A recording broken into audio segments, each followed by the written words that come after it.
sommes à la ferme aux crocodiles de Pierrelatte, devant l'animal emblématique de la réserve tropicale, qui est un alligator blanc.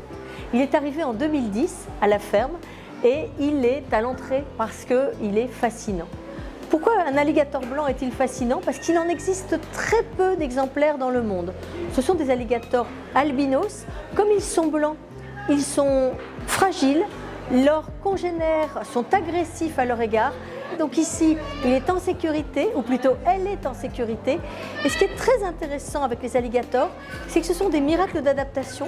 Ils existent depuis 250 millions d'années sur Terre et ils ont réussi à survivre même à l'extinction des dinosaures.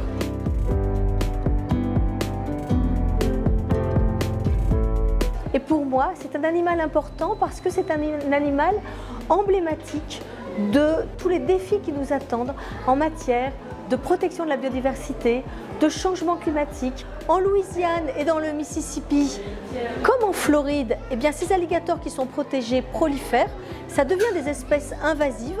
Moi, dans mon roman Le sourire de l'alligator, j'imagine que cet alligator blanc, qui est victime d'une tentative de vol raté, descend le Rhône, se retrouve en Camargue, où il va bien sûr perturber la société camarguaise, mais où il va aussi faire office d'animal salvateur.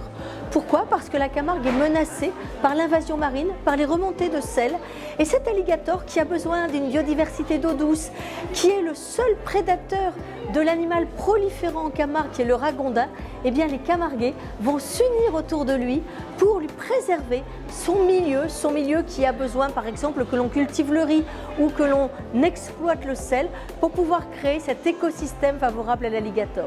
Donc à travers l'alligator blanc, c'est toute l'histoire de notre monde en train de changer avec le réchauffement climatique, avec les nouvelles espèces exotiques qui est en train de s'écrire.